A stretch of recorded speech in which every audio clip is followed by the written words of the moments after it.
Ok, hola, buenos días a todos. Gracias por acompañarnos al seminario de la UBIMED y en atención a nuestro invitado del día de hoy voy a cambiar inglés. Good morning, everyone. Thank you very much for joining us today. And today it is my great pleasure to introduce Dr. Jean-Pierre Mazat. Dr. Jean-Pierre Mazat was trained in mathematics at the University of Bordeaux and Paris-Orsay. And subsequently, he went to genetics and biochemistry, also at the University of Paris, South Orsay. His PhD thesis was on allosteric properties of aspartokinase tree of E. coli. It was a work that it was experimental and theoretical. And then he became senior lecturer at the University of Paris, South Orsay, and then to the University of Victor Secalen Bordeaux too. Then he was professor in the University of Victor Secalen Bordeaux too in 1985. Then he studied the kinetic properties of beef tryptophanil tRNA synthase. And then he studied the control of oxidative phosphorylation in yeast and rat muscle mitochondria.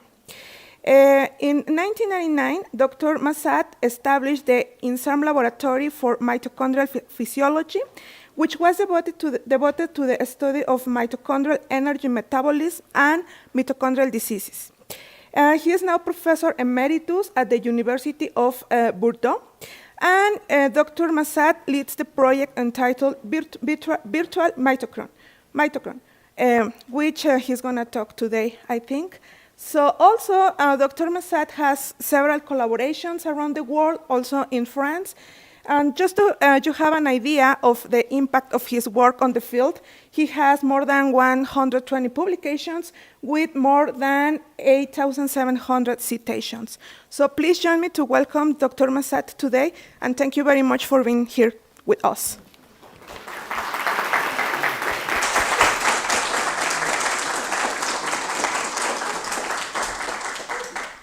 Thank you very much for your invitation. I am very happy to be here and to visit all your lab at Mexico University.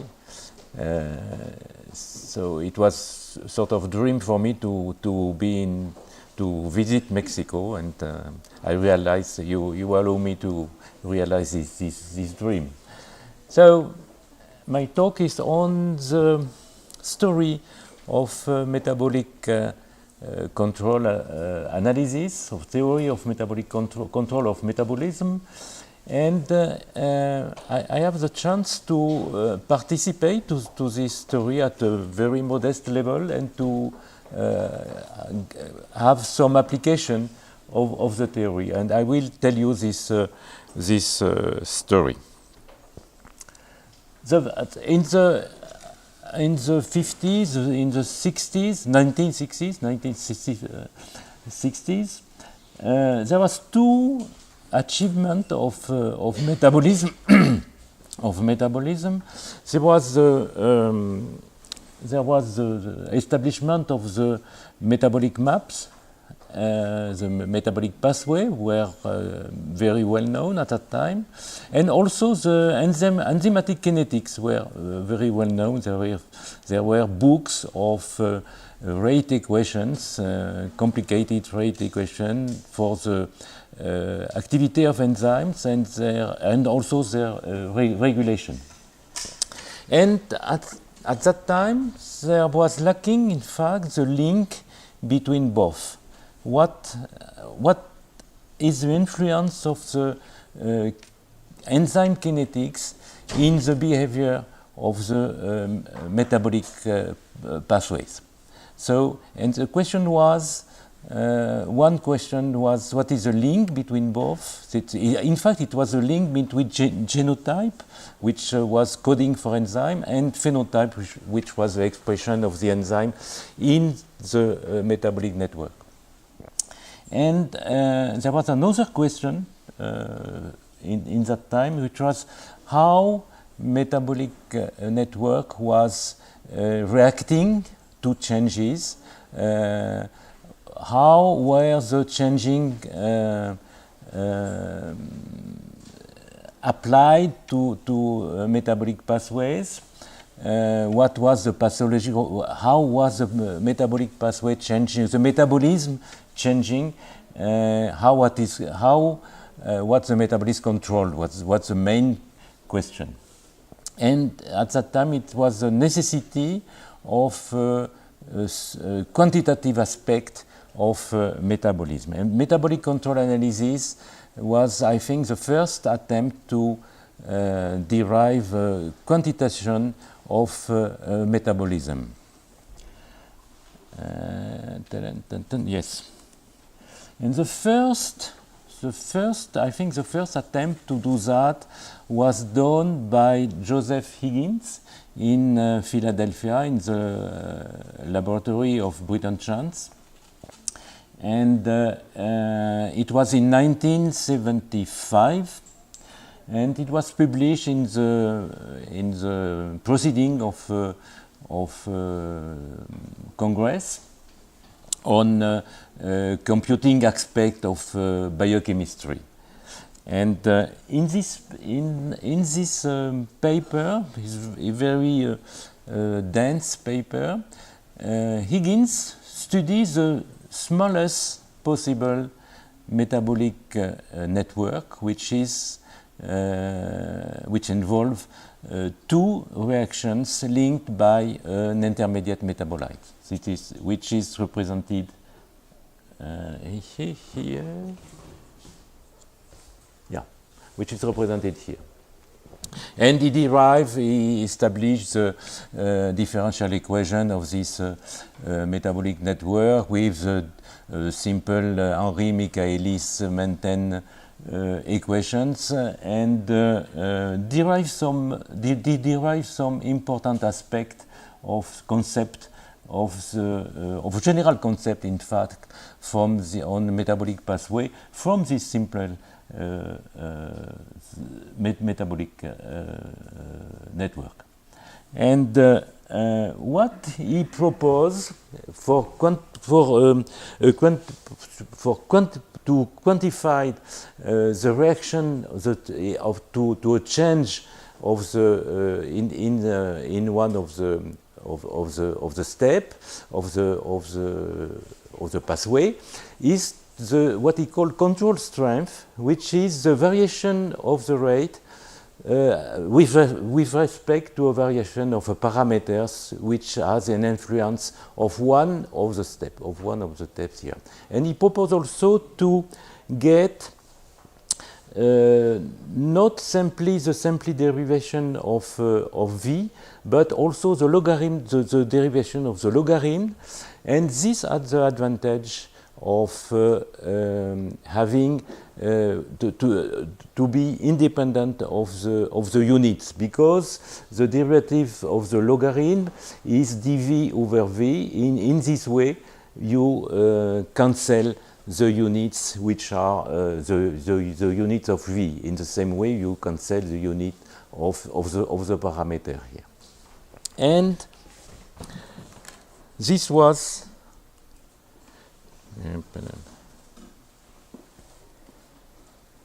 but in fact, this seems to be a control coefficient, what will be called later a control coefficient.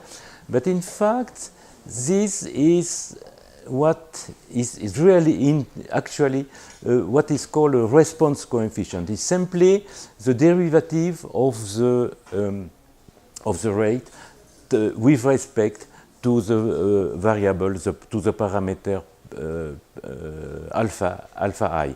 And we will see that in the following that many people who define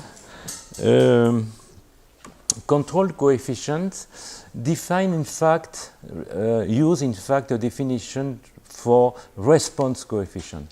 And this is not semantic distinction. I think the concepts are very different, and I will come back on that when we will see the true definition of control definition. The difficulty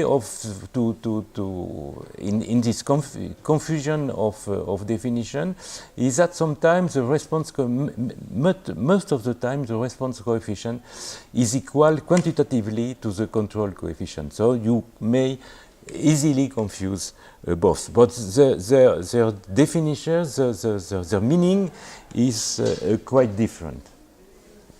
So, what is a response coefficient? Is something very simple. It's just the variation of a function with respect to the variation of a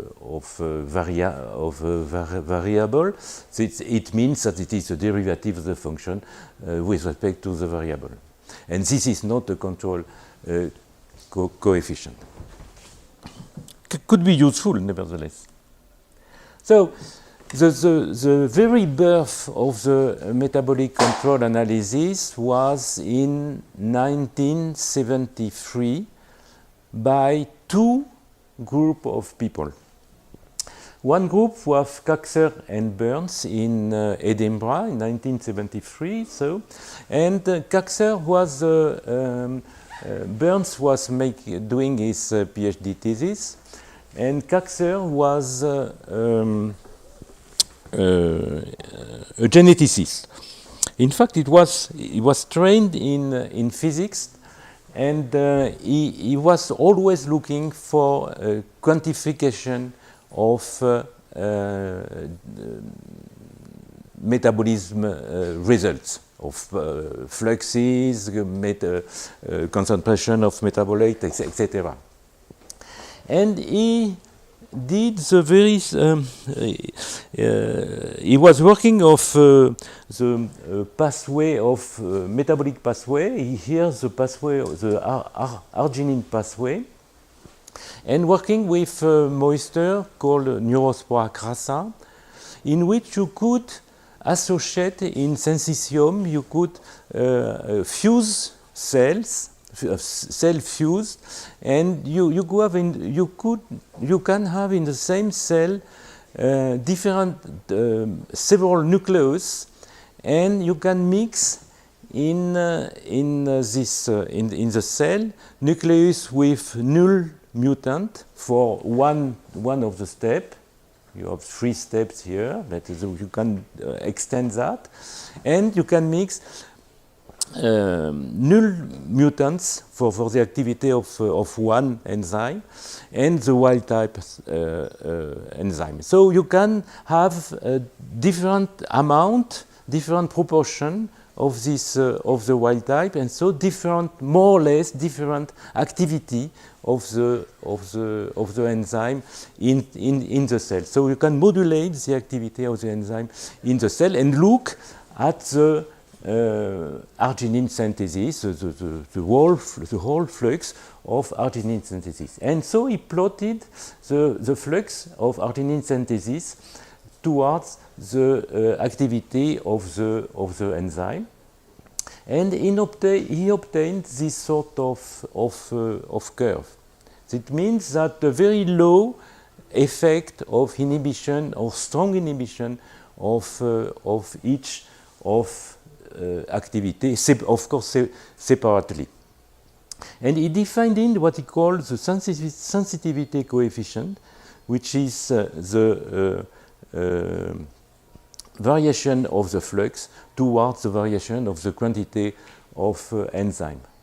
And he also derived, and it was in fact the work of Burns, derived what they call the summation theorem. That is, for one metabolic pathway, the sum of all the sensitivity coefficients, which are in fact what we call later the control coefficients, is equal to 1. And they understand, and intuitively you can understand that the response of a metabolic network to can I switch off the? Okay, thank you.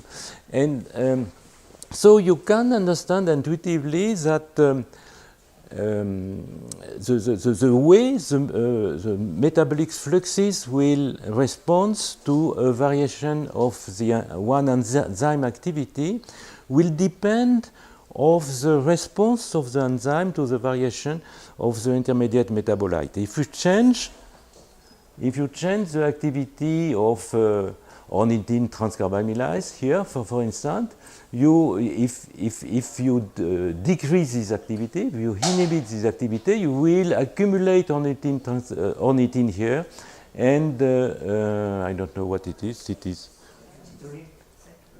Sorry? Citrulline. Okay, thank you. And you will increase the concentration of citrulline here.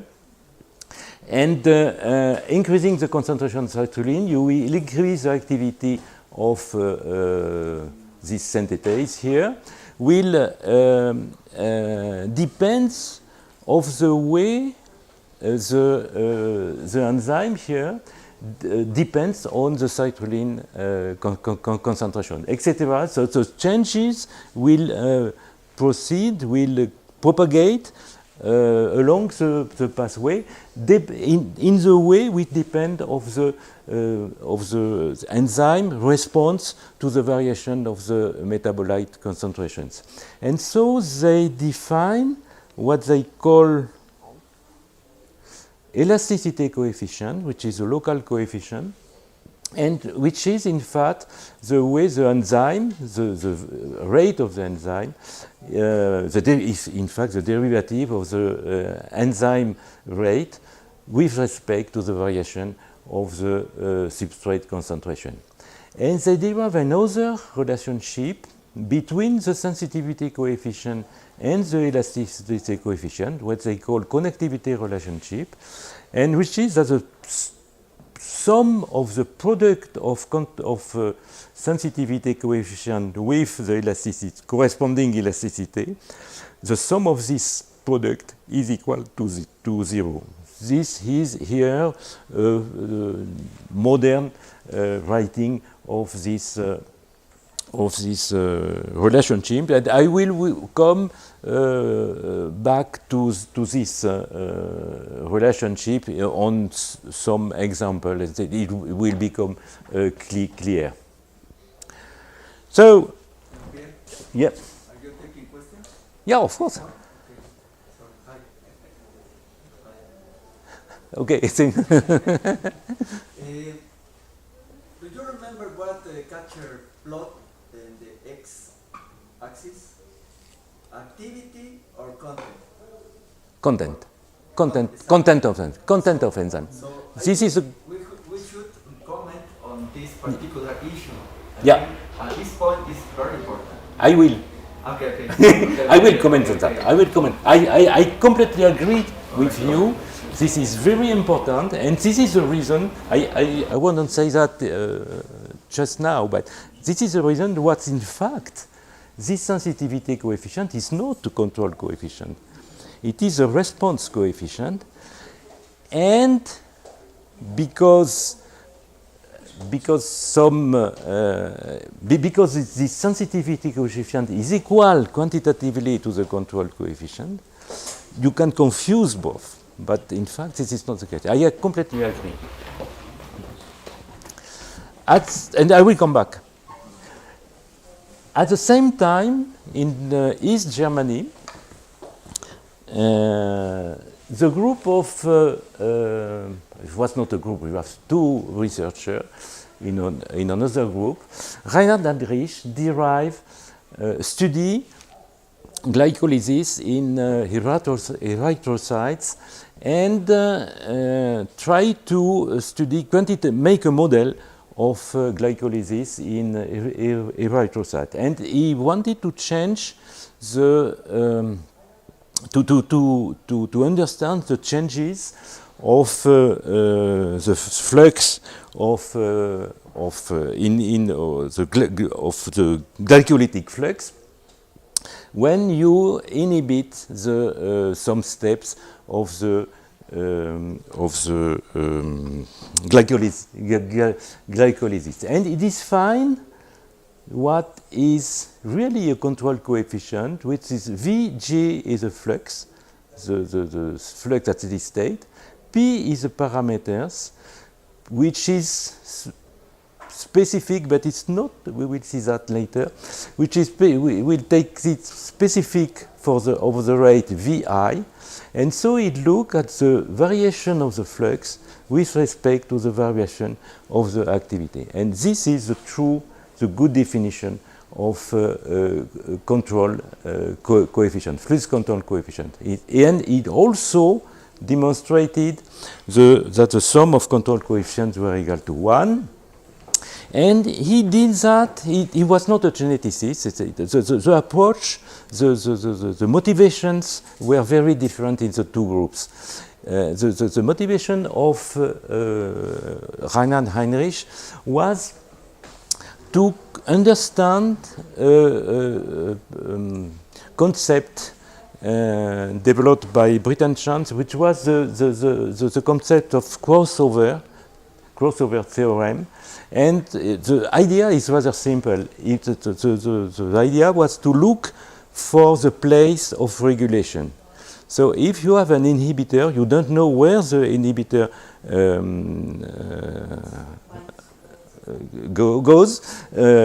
works. You just apply the inhibitor and you look at the change in the concentrations of the metabolites along the pathway. And normally, before the place of action of the inhibitors, you will have an increase in the metabolite concentration, and after you will have a decrease of the concentration of the metabolites. And in order to look at that quantitatively, Reinhard developed this theory, the model of Revatrosat, and derived this coefficient. So the two very different approaches, which led to the same definition, more or less to the same definition of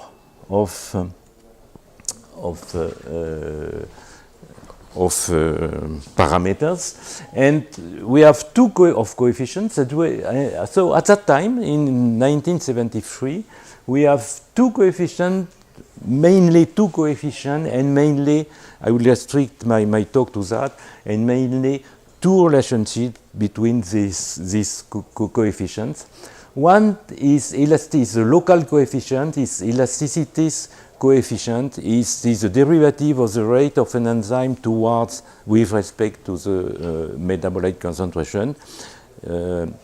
And in the theory, I think in the vicinity of a steady state, you can replace the rate equation, which could be very complicated, by simply this derivative.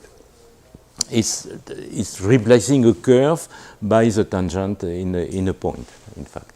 So this is a local coefficient describing the rate equations of the isolated step. And there is a global coefficient, which is the flux control coefficient, and also they define the substrate control coefficients, which is the derivative of the flux towards the derivative of the rate.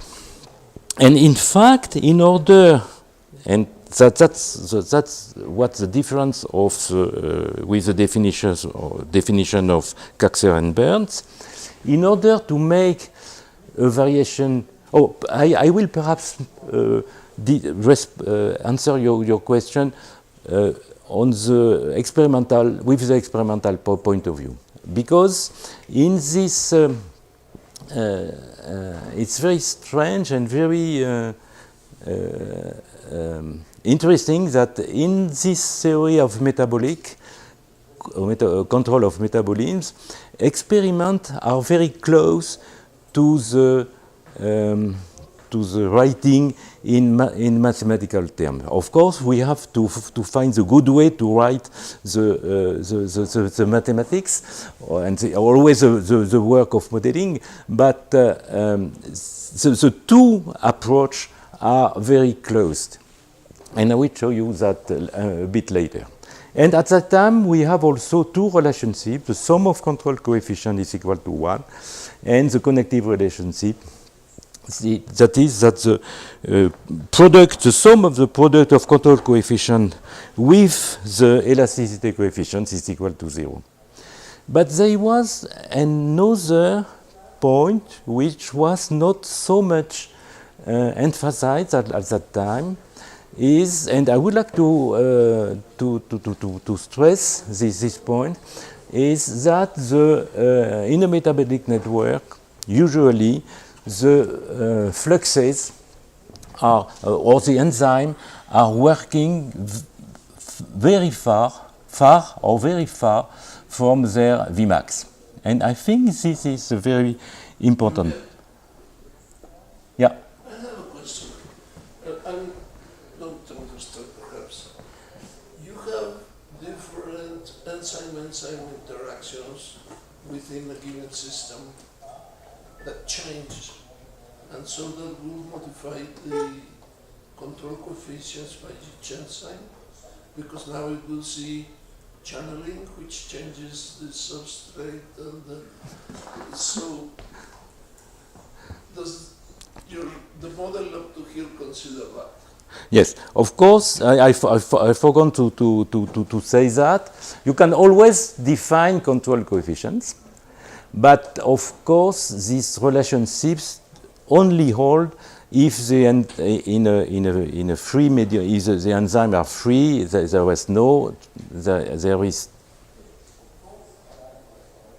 no channeling. Yes, and it was an argument in oxidative phosphorylation to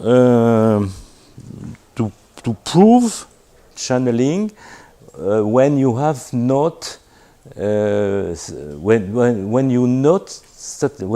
you do not satisfy this sum of control coefficient is equal to 1. In that case, the sum of control coefficient could be greater than 1.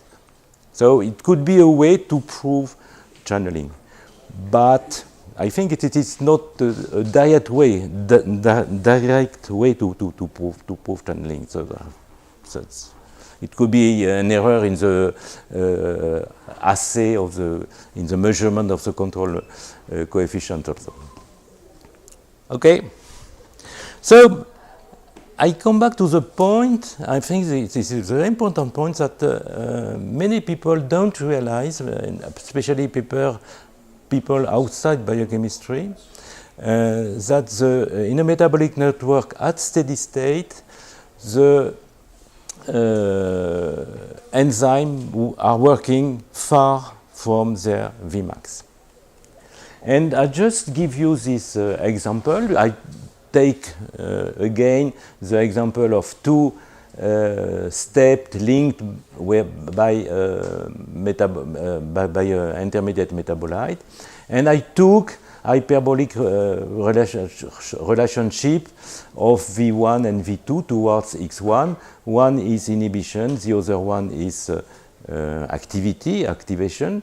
X1 is substrate of V2, X1 is product of V1, and you obtain a steady state here for, in fact, and they have the same Vmax, and you obtain a steady state for the Vmax on 2, the half of the Vmax. And this is a hydraulic analogy with a large reservoir here, which simulates the large quantity of the substrate S, and a small tube here, and the activities of the flux are going out here, and the steady state is given by the difference in height of the water in the two, the small and the big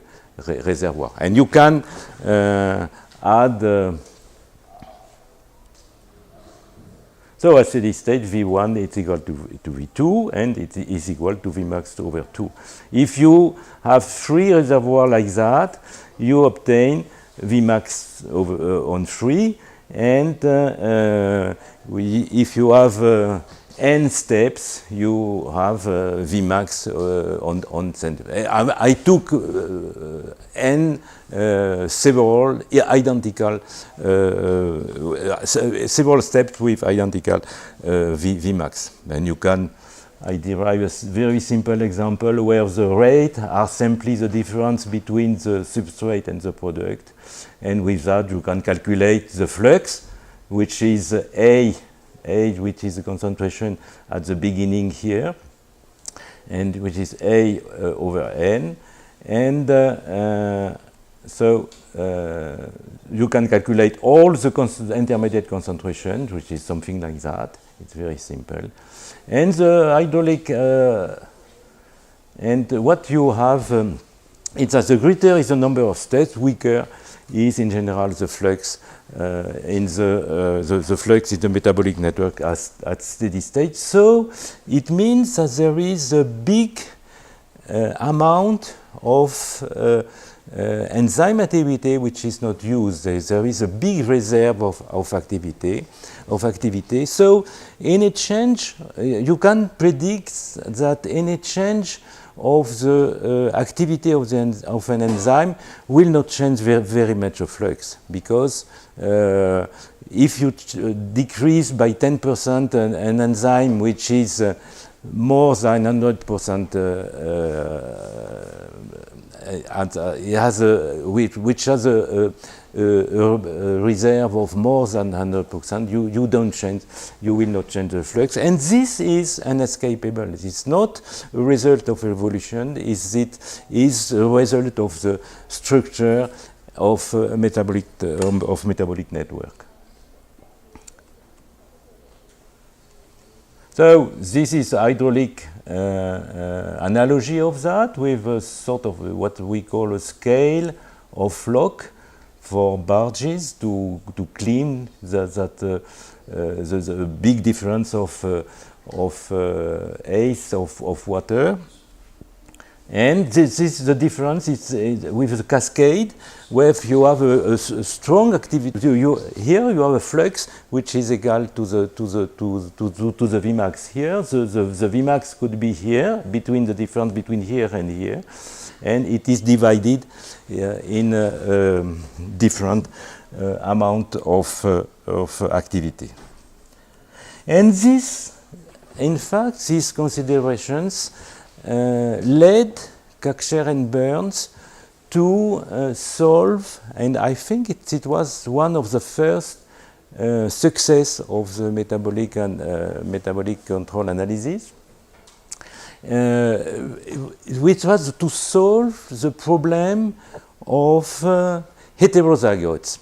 So it was a long debate for the beginning of the 19th century between several geneticists, several people working, developing the synthetic theory of evolution at the beginning, and they have an idea that what we observe now, particularly the metabolism, was the result of evolution, and that the metabolism was the best fitted for the work, and was the best to operate and to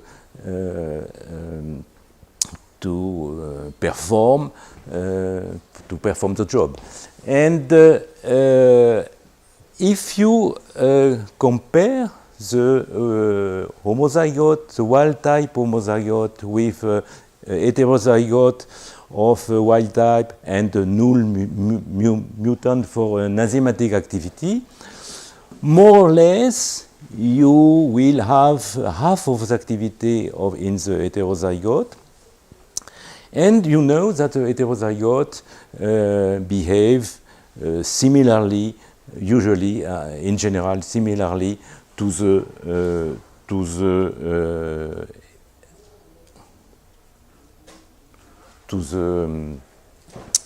homozygote, the wild type homozygote. And this didn't fit with the theory of evolution, because it meant that you can do the same job with half of the activity. And so Fisher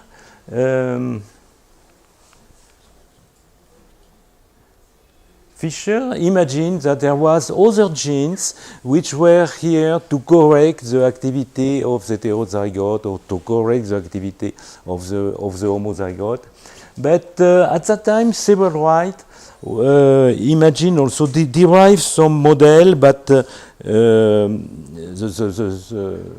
it cannot go until the end, but he had the idea that it was a situation which was due to the structure of the metabolic network and to the way the metabolic network responds as a whole to the variation of enzymatic parts of the network. And that was Katzker-Burns who showed that for this reason, because the sum of control coefficients were equal to 1, control coefficients were usually low, and for that reason, you can't escape that the variation of an enzyme has, in general, low effect on the, and even big variation of the enzyme have low effect on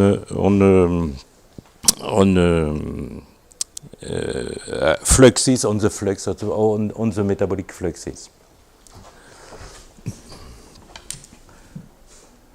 So we apply the metabolic control coefficient in with two aspects: the control of oxidative phosphorylation and the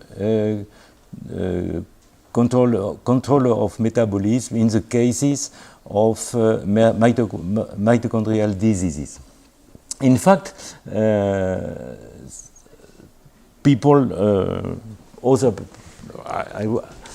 other people began to apply that to the oxidative phosphorylation. So probably you know well this pathway of oxidative phosphorylation with the respiratory chain and its different complexes, the synthesis of ATP, and due to, and the link between both with delta mu H, proton motive force, which links the respiratory chain to the ATP synthesis. And the question was set for a long time: which step controls the ATP synthesis? Because it is, and usually people don't add an S to step. Some of them ask a question with steps, but people were looking for one step controlling the ATP synthesis. And of course, it is, you understand, it is an important question. And the answer could be simple in principle, and to find the answer is to inhibit, because in the oxidative phosphorylation we have the chance to have a lot of specific inhibitors, and by applying these inhibitors we can see in principle which step will control the activity, just by inhibit each step and see if there is an influence on the ATP synthesis or on the oxidative phosphorylation. And people did that, of course, and completely disagree on that. They found that cytochrome oxidase was, some of them find that cytochrome oxidase was controlling, others that it was the ATP synthesis itself, or the exchange of ATP against ADP, etc., etc. There was no agreement on the step which would control the activity of the synthesis of ATP. And the answer arrived in 1982 by very nice work. I recommend this paper, the very nice work of Bert Grund in Amsterdam, and in the laboratory of José Teger. And they did that systematically with all inhibitors. They inhibit nearly all the steps of oxidative phosphorylation and calculate the control coefficient of all the steps, and showed that two things, that the control coefficients are usually low, that their low means 0.2, 0.3 at the maximum, and that the sum of control coefficients were equal to 1, and also that the distribution of control coefficient was changing when you changed of steady state. That means when you start at the control coefficient are in state 4, when you don't synthesize ATP, are different from the control coefficient in state 3 when you synthesize ATP. And I will show you how experimentally they did, and how we did also experimentally. This is our experiment according to the way Bert Grund worked. So you can, when I just take here the simplified view of the oxidative phosphorylation, and we can look at the inhibition of cytochrome oxidase by cyanide, and we obtain this sort of curve. So this is the activity of the isolated cytochrome oxidase, not in the chain, or isolated in the chain, as a function of cyanide concentration. Now we can consider all the pathway like that, and do the same experiment, that is measuring the oxygen consumption or the ATP synthesis with at the same concentration of cyanide, and we obtain this sort of curve. Why it is not the same curve? It is not the same curve because when we are in the whole chain, and when we apply cyanide, we increase the cytochrome C, and the increase in cytochrome C will push the activity of the inhibited cytochrome oxidase, so that we regain at the same activities. We have less activity, but we will regain for the same concentration. We will regain an activity of cytochrome C oxidase, which will maintain the flux on the whole chain. So the decrease is very slow of the complete chain. And then with that we can define the control coefficient, and by here we have the variation of the activity as a function of cyanide. In red we have the delta F, the variation of the flux as a function of cyanide, and the ratio of both give you the control coefficient, which is, roughly speaking, the variation of the flux towards, with respect towards the variation of the rate, which lead to the variation of the flux. And we can make another representation of these results. We can eliminate the cyanide concentration by plotting the flux as a function of the rate for the same cyanide concentration. That means as a function of the inhibition. So this is a flux here as a function of the inhibition of cytochrome oxidase, and we obtain the control coefficient here. And in doing that, so this is the control coefficient here. And what we obtain is, in the case of yeast, we did that first in the case of yeast. And in yeast, the oxidative phosphorylation, and we did that at 2-phosphate, what I am on time? It's okay? We did that at 2-phosphate concentration because in the lab of Bernard Guérin at that time, where I was, we studied the phosphate carrier. And so we studied the control coefficients, the control of oxidative phosphorylation at low phosphate concentration, and the control of oxidative phosphorylation in yeast at high phosphate concentration. In both cases, most of the control was on cytochrome oxidase, which is quite unusual in fact. These are very high control coefficients. But at low phosphate concentration, the rest of the control was on the proton link, which is not unexpected. And at higher phosphate concentration, the control was on the phosphate carrier itself, which was quite unexpected because it was known that the phosphate carrier was abundant in yeast, and at high concentration of phosphate, the activity of the phosphate carrier should be high. How can we understand that? And that shows you the interest to have a quantification of experiment, of the results of experiments. The reason for that, we found that the reason for that is that the phosphate carrier is a co-transport phosphate protons here.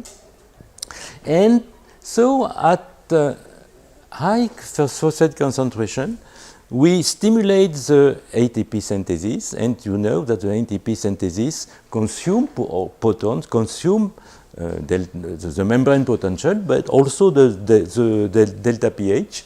And decreasing the concentration of proton, decreasing the delta pH, you decrease the activity of the phosphate carrier, so you increase the control of the phosphate carrier at high phosphate concentration. And to check that, it was rather easy to check that, just to at low phosphate concentration, the activity of ATP synthesis is low, and the delta pH is high. And if we dissipate the delta pH with an uncoupler, we should increase the control coefficient, which happen. And at high phosphate concentration, that's the maximum of the control coefficient.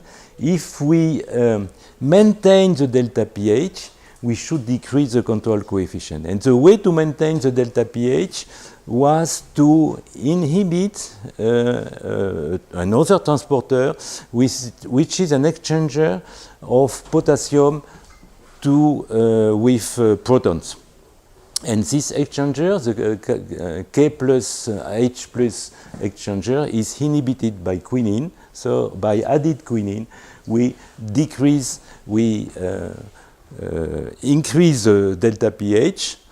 We not consume the delta psi we consume the delta psi to maintain the delta pH, and we observe a decrease in the control coefficient. So this was confirming our idea of the reason for which the value of control coefficient of phosphate carrier followed the concentration of phosphate.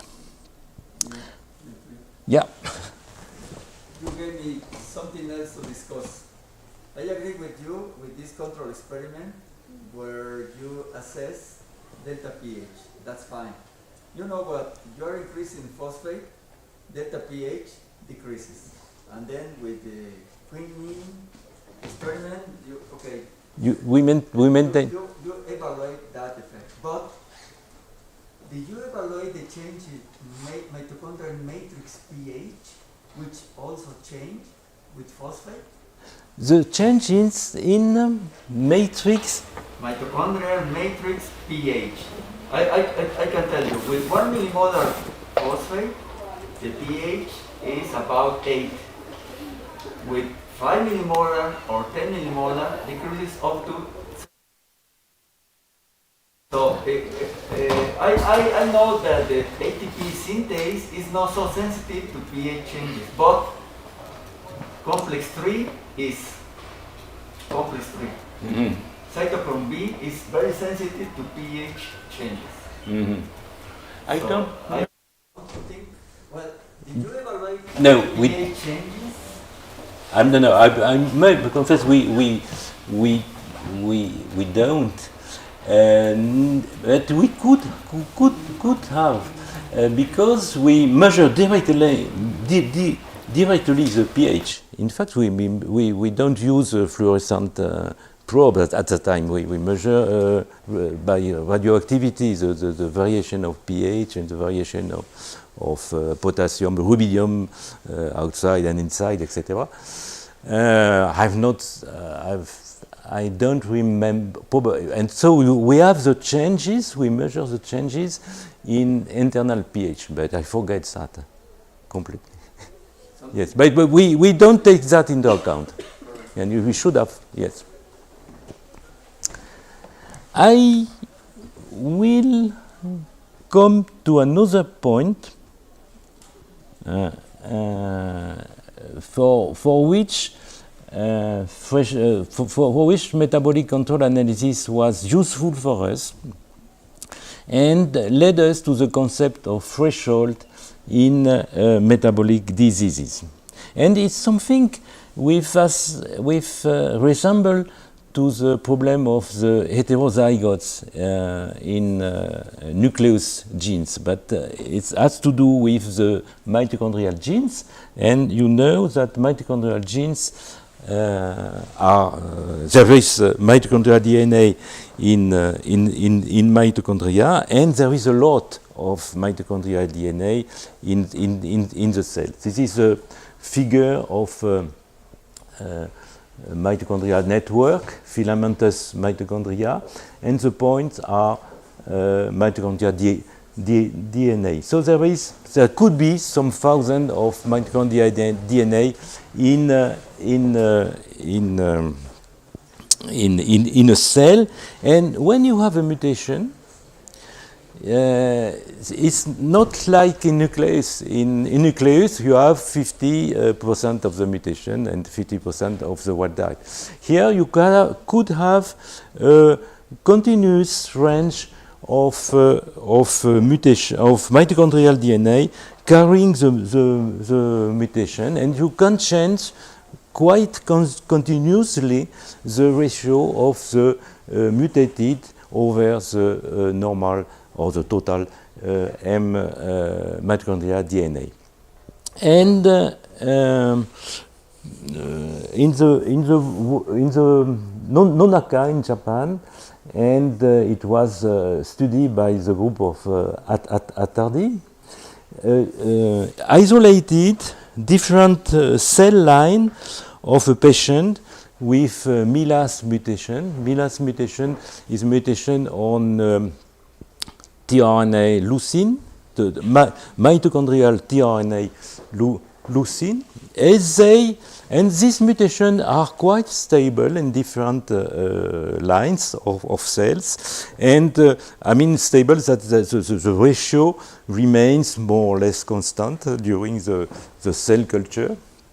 And they did a very simple experiment, which is to record the respiration of the cells, the whole cells, which is quite easy to do, as a function of the quantity of wild type, the proportion of wild type mitochondrial DNA. And what they found is this sort of curve, a big threshold around 10% of mitochondrial DNA, and they don't understand this result, they proposed that there was a protection of low amount of mitochondrial DNA to the metabolism of oxidative phosphorylation. In fact, this has to do with the control coefficient, the metabolic control analysis, and we did that in several on isolated mitochondria from rats in different tissue, and we show that we have always this sort of pattern. If we plot the rate of respiration of the function of the complex complex 1 here, complex 3, and we did that for all the complexes of the oxidative phosphorylation, we obtained this sort of curve with a low control coefficient, which is here, and a threshold around 80. As you see, the big difference is here in between kidney, and of course it is dependent of the tissue, different in different tissue. And for example, here in kidney, where you have a threshold around 80%, which means that you can have as most as 80% of mutated MELAS or mutated, you can have 80% of inhibition of complex 1 without changing more or less the flux, which is not the case in brain, for which the threshold, and so we have a sort of threshold, and the threshold in brain is much lower, is quite unusual, and the threshold is here is for 40%. So we arrive at this idea of a threshold. We also measure that on patients, because on patients we measure the rate of respiration and the activity of all the complexes, especially the cytochrome oxidase for here. And you see we can plot the rate of respiration as a function of the activity of cytochrome oxidase. It is in man, it's this one, in human. And you see also you have this sort of thresholds. So, and once more, this situation is inescapable. If you have a low control coefficient, and if you inhibit a step, you will start along the control coefficient here.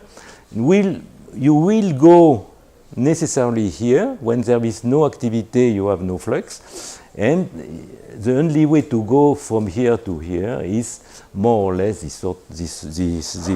sort of curve. And I plot all the measured control coefficient, all the threshold of the curves we have in the lab, all the experimental curves we have in the lab. We measure the threshold, and we also have measured the control coefficient, and you have this sort of regression line. This is not a mathematical result. This is just an experimental result, because when you have a low threshold, you take some time to arrive at the zero. I come back to the. Do you have to stop now, or? Like, how many times do you need? Sorry? How many times do you need? I don't know, 5-10 minutes.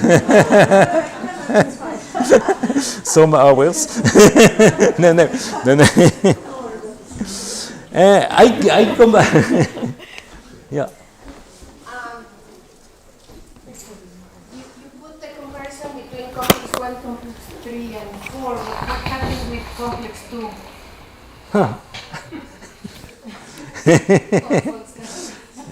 I don't know if we did that with complex 2. Let me tell you, Pierre. The short answer is because we don't have complex 2 specific inhibitors, it's very difficult to do that particular experiment. We have now. So what about 3 and P? We have now. Is it true that at that time we haven't? We did. Yes, I have an answer. We we did that with Michel Rigoulet, who was working on brain edema, and he showed that during brain edema there was a changing in the control of succinate dehydrogenase. That's all. But I don't remember the detail of that.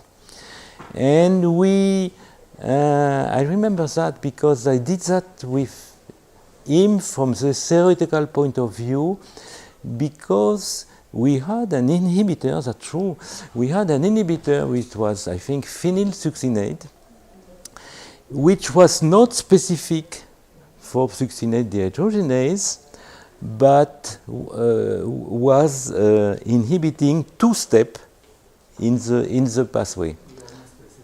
And nevertheless, we can exploit the result of Michel, taking into account the inhibition of the two-step, to derive the control coefficient of each step. And so we have the control coefficient of succinate dehydrogenase, and he showed that there was a changing in the, I don't remember if it was an increase or I don't know what, but the succinate dehydrogenase at that time was there was a different, there was a control by succinate dehydrogenase which was changing. Yeah. But we didn't, I try to remember, we didn't that on muscle. We didn't that on muscle or on heart. We didn't that. Okay. I will go perhaps, yes, I will go quickly. I come back to the theory to finish the theory, and you remember that I told you that intuitively one can understand that the control of fluxes will depend on the elasticity, on the way the enzyme will answer the change in one step on a metabolic network. And people began to work with that in order to calculate theoretically, not experimentally, to calculate the control coefficient. And what they do, what they did, and I take the simple example of two linked steps. If you take this metabolic network, you have two equations. You have the equation of the summation of control coefficient of the flux by V1 plus the control coefficient of flux by V2 is equal to 1, and the control coefficient of V1 multiplied by the elasticity of V1 towards X1 plus the control coefficient 2 of V2 multiplied by the elasticity of V2 toward X1 is equal to 0. And this is a linear system of two unknowns, which are the control coefficient to V1 and the control coefficient to V2. And so in principle, you can derive the value of the control coefficient from this system of two equations. It's a small children problem. And you obtain that, this sort of the value of control coefficient towards the elasticity as a function, the expression of the control coefficient as the expression of elasticity. And in the following year, many people go on studying the more complex system and trying to derive, to calculate the control coefficient from the elasticity. I will cite the name of Marta Cascante in Barcelona, David Fell in Oxford, Hans Westerhoff in Amsterdam, and also I have no photo of him, Christoph Giersch, who developed a generalization of metabolic control analysis. But the complete generalization of the theory was made by Christine Reder in Bordeaux. We were working at that time with a mathematician. There was a mathematician who was organizing a pluridisciplinary seminar, and he has some money, and he gave us money to invite lecturer in math, in chemistry, and it gave him some money to me to invite some biologists. And we discussed a lot, and Christine was aware of this problem of metabolic control and understood rapidly that it was in fact a problem of linear algebra, and treated this problem as the problem of linear algebra. The first important concept to use was to represent the metabolic network in mathematical terms.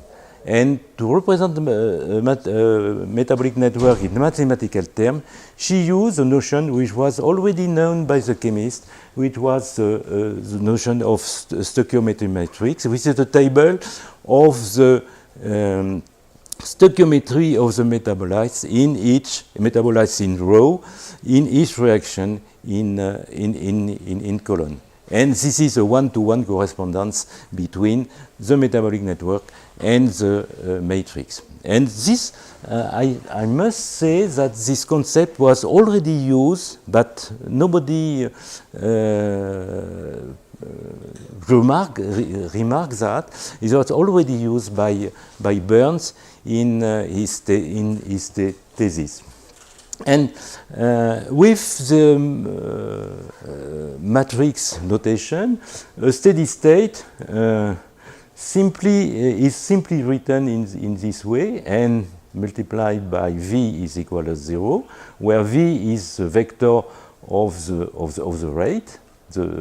We have R rates in the metabolic network, and taking specific parameters in specific parameter of each step, you can. She derived the expression. She gave the expression of a steady state, and we derive this expression at the steady state towards P. We obtain the matrix of control coefficient of substrate, and then the matrix of control coefficient of fluxes. And this is completely independent of the parameters of etc. And this is a very structural properties of the network. And she can express, she can derive, and it is a complete opposite way. She derives the control coefficient from the elasticity, and she derives also the relationship between control coefficient and elasticity. And she does not calculate the control coefficient from this relationship. And she derives also some particular properties of the matrix of control coefficient.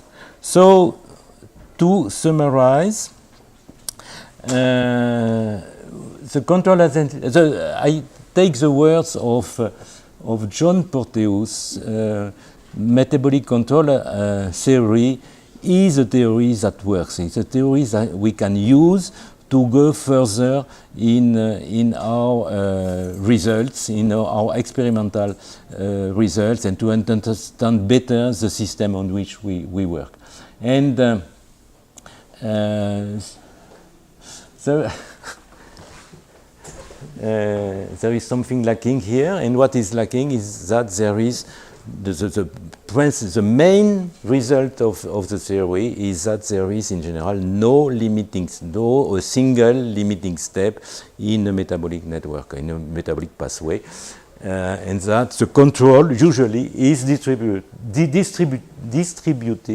That means that if you change several steps, delta V1, delta V2, etc., all will change the flux, but weighted by their control coefficient. And the change, at least in the vicinity of a steady state, is expressed by this expression, with the sum of control coefficient is equal to 1.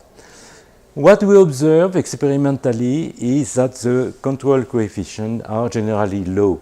This is not a consequence of the summation theorem, because some control coefficient can be negative. So you can have more control coefficient which could be high and compensate by control coefficient which are negative. The distribution of control coefficient varies when you change of steady state. The fluxes at steady state are very lower than the Vmax of the enzyme, so that nearly all the enzymes in the metabolic pathway appear as if they were in great excess. And you can escape that. Of course, and it's very useful to identify the steps with the highest control coefficient, because it's a step which can be modulated, inhibited in pathology, or increased if you want to produce some given product. I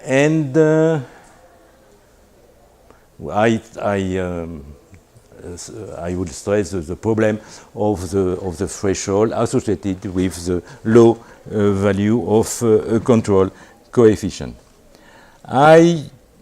This work, I would like to thank the lab where I was at that time, and where I am now also. Bernard Guérin, Michel Rigoulet, Eric Jambard was one of my. It was my first student, and derived a lot, calculate a lot of control coefficient experimentally in yeast. Thierry Letellier, who worked with me on mitochondrial diseases, Rodrigo Signol also, Christophe Chassagnol on control coefficient of threonine pathway in E. coli.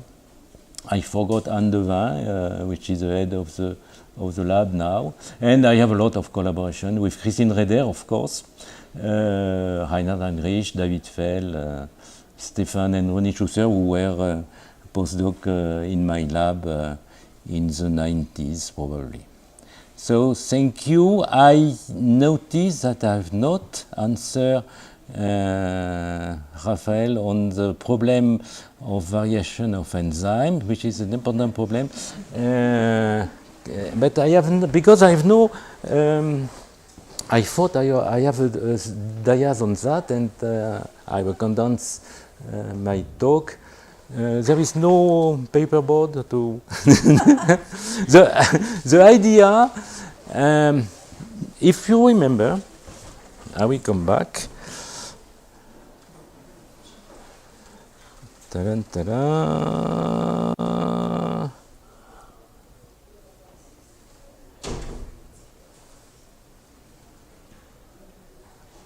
So, here the definition of Kaksher and the definition of many people. Many people take this definition of control coefficient. This is a wrong definition, because this is only the numerator of the control coefficient. This is the variation of the enzyme concentration is just a parameter in the rate equation. If you imagine the rate equation, you have, it appears in the Vmax in general. The V equal K E total times substrate divided by Km plus S, etc. If you take the Henry-Michaelis-Menten equations. So E is a parameter. So it means that you look at the variation of the flux as a function of the parameters.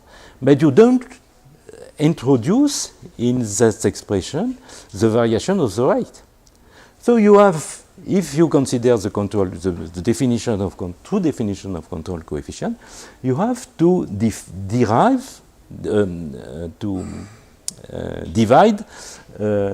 this expression by the same expression with V in the place of F, the variation of the rate towards the variation of its enzyme concentration. So if it occurs, and in general it doesn't change anything. Why? Because in many cases, in nearly all the cases, the rate of an enzyme is proportional to the concentration of the enzyme. So the variation of if you take the variation of the normalized variation of the enzyme, dV sur V is equal to dE CE. So, not in all cases, of course. Particularly with molecular biology approaches, they overexpress enzymes or proteins, and they assume that content is equivalent to activity. And we know that's not true. I completely agree. But in the case, and this is the error of Kaxer and of many people, if dV over V is equal to dE over E, the variation of V towards E is equal to 1. So the control coefficient is equal to this response coefficient. And so they made this error. Many people made this error in the literature. That the control coefficients are defined towards the variation of the activity and not towards the variation of one parameter. The variation of one parameter is just the numerator of the variation of the control the definition of the control coefficient. And in fact, they realized that later, and they published 2 papers to introduce a factor to correct for this denominator they don't use in the expression when the concentration, the rate was not proportional to the concentration, or when there was also interaction between enzymes, which occurs also. Okay. So I finished.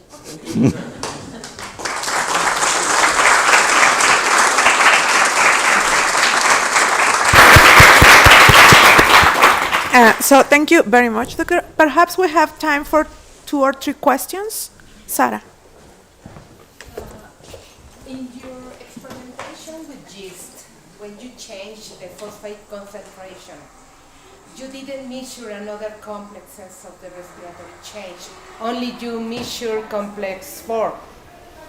Why you didn't do that measurements in the other complexes? Yes. The reason is simple, because we didn't know how to measure this complex at that time.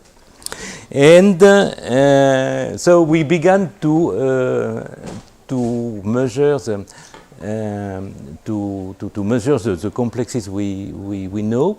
I mean, we know the test, the enzymatic measurement, and we are at nearly 1, so we stop. But you're right. At that time, we didn't know how to measure the activity. There is no complex 1 in yeast, in Saccharomyces. Complex 1 is difficult to measure. Complex 3 is difficult also because you have to synthesize reduce quinone, and it oxidizes rapidly.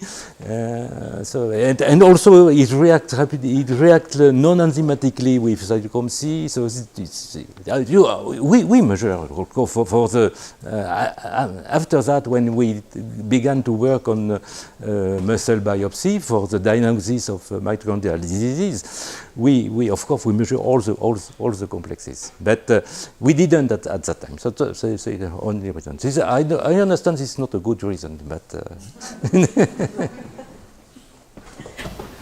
Does anyone have a question?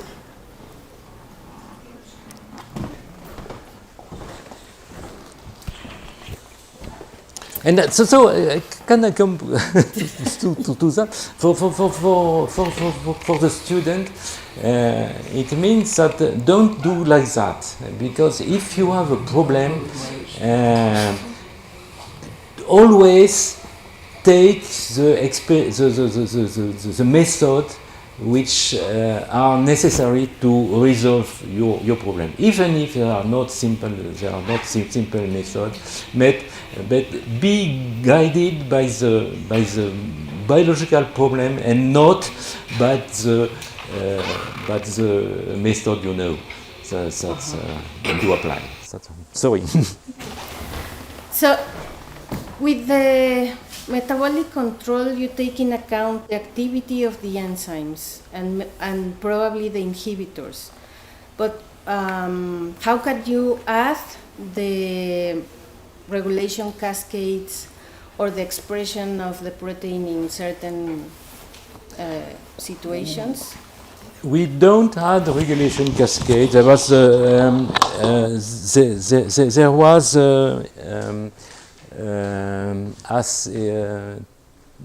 tentatives to introduce to extend the definition of control coefficient to cascades, but so you come back to response coefficient, which could be useful, but you don't have the beautiful of the relationship of sum of control coefficient, etc., which only hold for metabolic network. I would say that in metabolic control analysis, we don't take into account the regulation. We just take into account the variation of activities, and the variation of activities could involve regulation, which so we take them into account. But we don't take them into account as proper regulations at themselves. There is a difference between control and regulation. But they are both related, of course. But. Any other question? No? Okay. Well, if there are any other questions, thank you very much, Dr. Mazat, and thank you everyone for coming today. Gracias. Thank you. Thank you.